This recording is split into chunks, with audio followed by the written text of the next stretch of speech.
सिंधुदुर्ग जिल्ह्यात आंबा हंगाम अंतिम टप्प्यात असून मागील महिन्यापासून आंबा कॅनिंग सुरू झालाय। कॅनिंगमधील हापूस आंबा प्रामुख्याने पल्प ज्यूससाठी वापरला जातो। वेंगुर्ला तालुक्यातून आंबा कॅनिंगसाठी मोठ्या प्रमाणात जात असून यावेळी अवकाळी पावसाचा फटका कॅनिंगला बसलाय। अवकाळी पावसामुळे बागायतदार हापूस आंबा कॅनिंगसाठी आणत असल्याचे दिसून येते।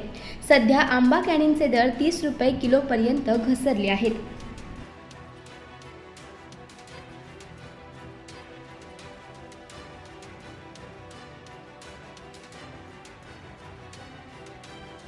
कधीपासून सुरू झालं, कसा रेट आहे, आताची परिस्थिती काय काय माहिती द्या। आंबा कॅनिंग हे एप्रिलच्या 20 तारखेपासून चालू झालेलं आणि 20 तारखेपासून जेव्हा चालू झालेलं तेव्हा त्याचा रेट होता 54 किलो होता, पर किलो आंबा 54, आणि आता जवळपास त्याचा रेट 30 वर आलेला आहे, 30 रुपये किलो। कुठला आंबा असतो याच्यामध्ये प्रामुख्याने? कॅनिंगमध्ये फक्त हापूस आंबा घेतला जातो, जो आंबा पिकवला जात नाही, जो त्याच्यावर डाग वगैरे असतात, तो आंबा कॅनिंगला वापरला जातो, म्हणजे त्याचा पल्प वगैरे काढला जातो त्या आंब्याचा। याचा वापर कशासाठी केला जातो? त्याचा वापर कंपनीमध्ये पल्प तयार करतात आणि ते मँगोचे जे प्रॉडक्ट असतात, म्हणजे माझा म्हणा वगैरे, त्यासाठी त्याचा स्टोअर करून ठेवतात आणि त्याप्रमाणे त्याचे प्रॉडक्ट्स तयार केले जातात। आत्ताचा रेट काय? आत्ताचा रेट 30 रुपये पर किलो। मग एकंदरीत अवकाळी पावसाचा थोडा फटका बसतोय का, असं वाटतंय का तुम्हाला? हा, अवकाळी पावसामुळे काय होतं, आंबा बागायतदार कसे पेट्या वगैरे भरतात ना, मग पाऊस लागल्यामुळे त्यांचं नुकसान होऊ नये म्हणून पटापट काढतात आणि कॅनिंगला वगैरे घालतात जास्त आंबा रत्नागिरीला आहे फॅक्टरी आहे, तिकडे जातो आणि नाशिकला वगैरे जातो। तुमचं नाव?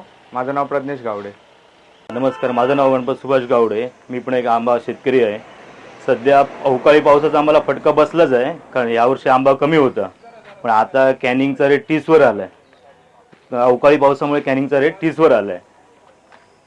एकंदरीत आधीच उत्पादन कमी होतं आंब्याचं ह्या वर्षी सुद्धा, त्यात आंबा आता दर किती आलाय वगैरे काय सांगा? आधीचा आम्हाला रेट होता ना, म्हणजे 20 तारीखला जेव्हा आम्ही कॅनिंग सुरू केलं तेव्हा चांगला रेट होता, 54 रुपयाने शेतकऱ्यांना रेट चांगला मिळत होता, पण आता सध्या 30 वर आला। पण जो 54 रेट होता तो डायरेक्ट कंपनीने 10-10 रुपये कमी करून 8-8 दिवसात 10-10 रुपये कमी केले आणि आताचा रेट 30 वर आणलाय। जेव्हा आमच्या शेतकऱ्यांनी सगळ्यांनी गाड्या अडवल्या तेव्हा हा रेट स्थिर राहिला, 8 दिवस आता स्थिर आहे, 28 ते 30 रुपये। हा हंगाम कधीपर्यंत राहील कॅनिंगचे? आता सध्या पावसावर अवलंबून आहे सगळं, कारण पाऊस जसा लागतोय तसे शेतकरी लवकरात लवकर आंबे काढून संपवायचा प्रयत्न करत आहेत।